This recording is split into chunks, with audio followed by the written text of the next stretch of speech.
You're a rich guy. I'm a richer guy. Kamala, you're fired. Get out. Get out. America loves its entertainment. If you smell what the rock is cooking. The flashing lights, the fiery promos, I want to live forever, brother. Because Stone Cold said so. the larger-than-life personas, and the grand spectacles. Tough Irishman. And look at Neville.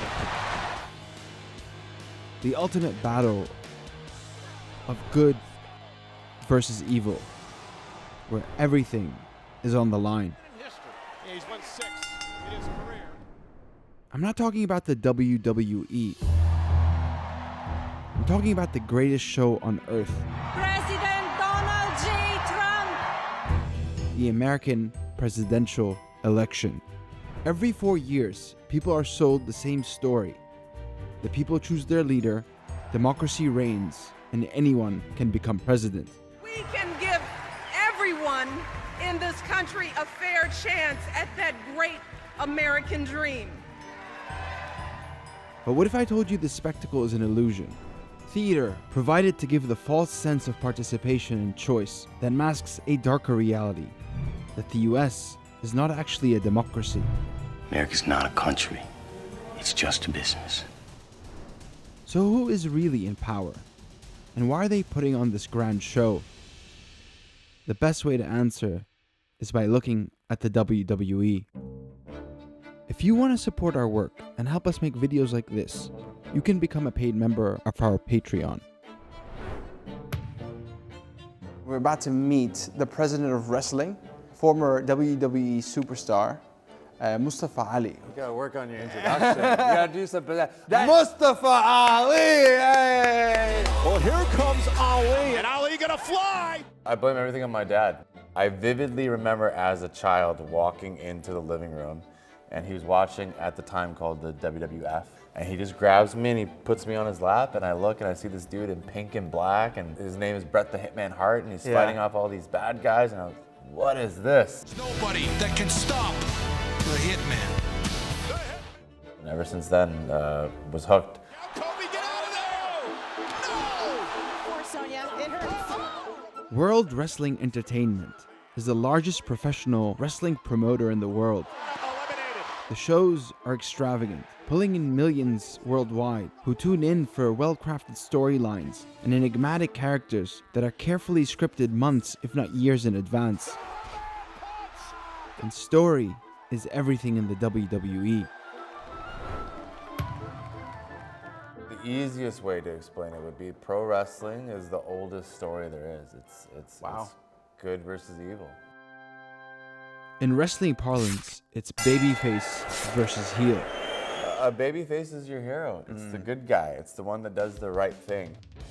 Some of the most iconic wrestlers ever have been babyfaces, like Hulk Hogan and Bret Hart. These superstars have long been the faces of the WWE and propelled it into mainstream popularity. Are you ready to vote for freedom? In the context of the 2024 election, we have the ultimate battle between good versus evil. Kamala Harris is the babyface, the hero. The scripted narrative around her by liberal media outlets is that she's the savior of American democracy. This is an inflection point in history. Not only does she have more experience than all of these other presidents, In the face of fascism and forces so dark, they're an existential threat to the country. There are some people who think we should be a country of chaos, of fear. It is almost a perfect storyline to face off against the other candidate, whose persona, as set by the liberal media, is that of a liar, criminal, and misogynist. We can't let him lead our country again. I'm Kamala Harris, and I approve this message. But Kamala isn't very popular, and her character isn't connecting with people. And that also happens in the WWE. A babyface plucked from obscurity is propelled into the bright lights to lead the company, but they just don't have the charisma, performance, or connection with people to do it. This happened when Hulk Hogan's ratings started to decline and the WWE held onto him as a face for far too long. Now let's see if Hulk Hogan's veteran body can hold up The parallels in real life are too on the nose. The country has soured on Joe Biden. Despite the disastrous ratings, the DNC held onto the aging Biden for too long, even though he clearly couldn't play the role of the face anymore. So they plucked and replaced him with Kamala. But it's not working, because America loves a heel. We have some bad hombres here, and we're gonna get them out. They're rapists. I want to build a wall. You've called women you don't like fat pigs, dogs, slobs, and disgusting animals. Your Twitter account Only has Rosie several- O'Donnell. I want surveillance of certain mosques, okay? Would I approve waterboarding? You bet your ass I'd approve. A heel's the bad guy. You know, the guy that's willing to cheat, the guy that lies, the guy that takes any shortcut he can to win the match. Again, with society, the heels sometimes are becoming very, very popular. The heel is the ultimate villain, the bad guy people love to hate. They create heat. It is great for business because people are gripped and ratings are up. Since you're a piece of crap, I challenge you to flush yourself down a commode. The ultimate real-world heel is Donald Trump. No, I don't know. Is she Indian or is she black? Have you heard her laugh? That is the laugh of a crazy person. Lion Kamala Harris, Lyin apostrophe. I can do whatever the hell I want. Trump learned a lot from professional wrestling, copying his close friend Vince McMahon's playbook for success. As the longtime head of the WWE and the man behind its meteoric rise, Vince McMahon was facing a ratings slump. He needed a new, powerful storyline. So he created his own wrestling character called Mr. McMahon. No chance, that's what you got. And please tell me if any of this sounds familiar. He was the evil billionaire boss and shrewd businessman that would go around firing people. Kamala, you're fired. Get out of here. He would flaunt his wealth, was horrible to women, and did whatever he wanted. Bark like a dog, come on. Grab him by the Mr. McMahon involved his wife, daughter, and son in the storylines. It became a family affair, and people loved it even more. And Trump took notice. Let me put it very simply, Vince. I'm taller than you. I'm better looking than you.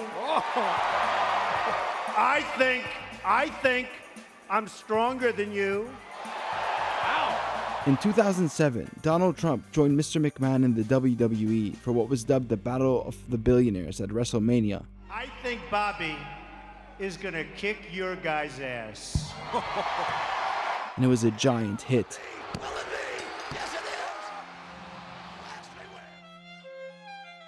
It is said in wrestling that the best characters are usually your personality cranked up to 1,000,000. And that is what Trump does best, creating the ultimate heel in American politics that gets millions of people to tune in. I always got more publicity than other people, and it wasn't like I was trying. In fact, I don't know exactly why. Maybe you can tell me why. Oh, I could definitely tell you. You said a lot of wild shit. Maybe. Maybe You said a lot of wild shit, and then people were tired of someone talking in this bullshit, pre-prepared politician lingo. And even if they didn't agree with you, they at least knew whoever that guy is, that's him. Is there anybody you'd like to apologize to right now yourself? No. No?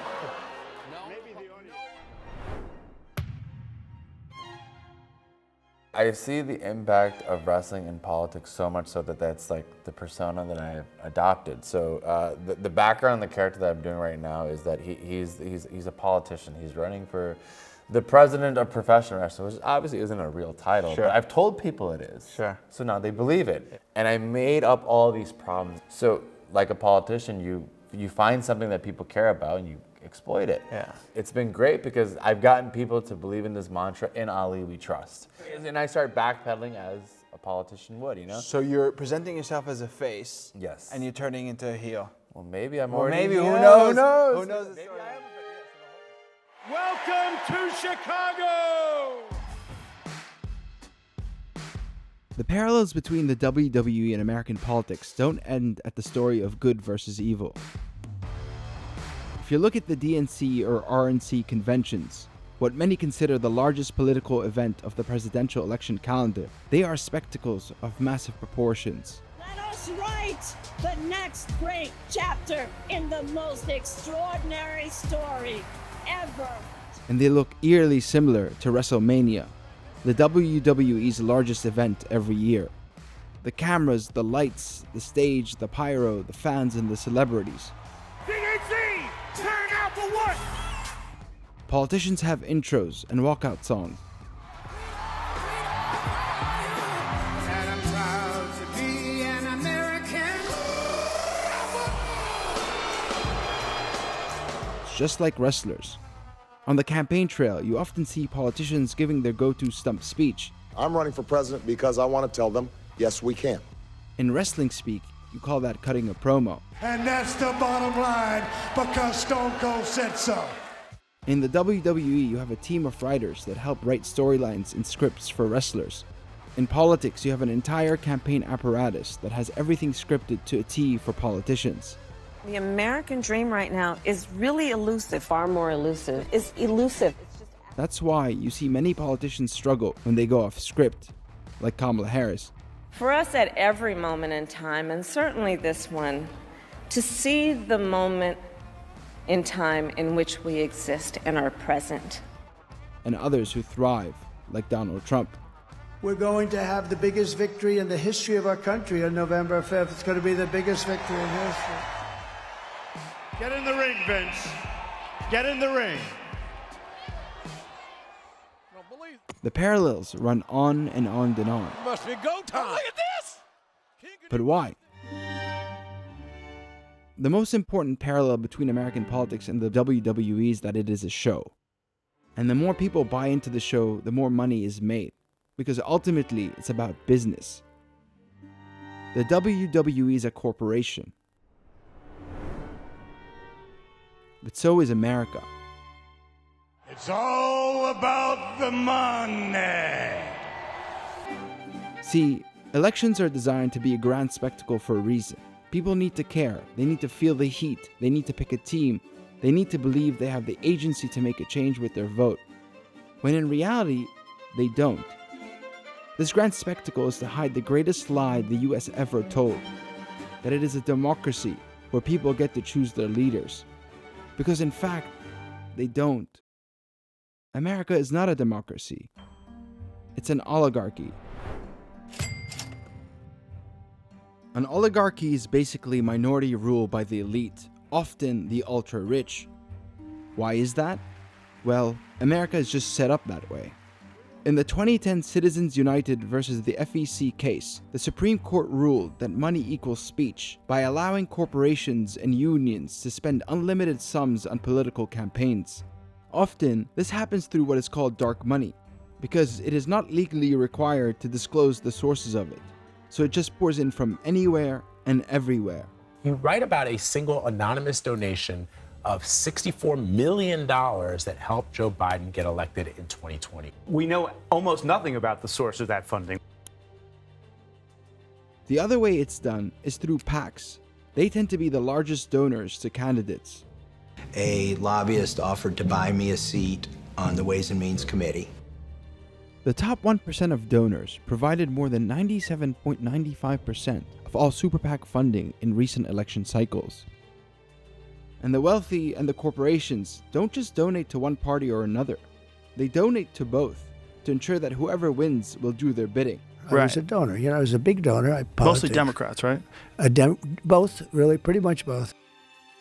So when money and those who have it play such a pivotal role in the election process, what happens? Studies indicate that elected officials spend most of their time fundraising more than anything else. It creates what is called dependence corruption, where politicians prioritize the preferences of the donor class over those of the broader electorate. Prosecutors at the Justice Department don't know the difference between friendship and corruption. As the top 1% of Americans own over 30% of the country's wealth, this concentration of riches translates into significant political power. $5.6 billion was spent on lobbying efforts in 2023, predominantly by large corporations. So policies on finance, energy, pharmaceuticals, and tech are frequently aligned with corporate interests rather than public welfare. Just look at the gap between public opinion versus public policy when either party is in power. The majority of Americans want a higher minimum wage, universal healthcare, and some form of gun control. But there are no changes in federal law, despite the popularity of these policies. This is the same on foreign policy issues like Palestine. Both Democrats and Republicans adopt policies that cater to their wealthy backers, because at the end of the day, money wins elections. Election after election, people can feel that nothing is really changing for them. A research poll showed that only about 20% of Americans believe the federal government acts in their interests most of the time. So what happens when the ratings are down? Well, you take a page from the WWE's book, put on a bigger show with higher stakes and incredibly polarizing characters. Create heat and get invested so they can forget about their actual reality and get absorbed in the theater of it all. You know, when I hear my president and our president, Donald Trump, speak, he sounds for real, brother. He sounds like he has a heart of gold that's all for the USA. But when I hear Kamala speak, it sounds like a script from Hollywood with a really, really bad actress. A war between good versus evil that will decide the fate of America and its democracy. But in reality, it's all about their donors. And their donors only care about their money. Because America is a business run by an oligarchy.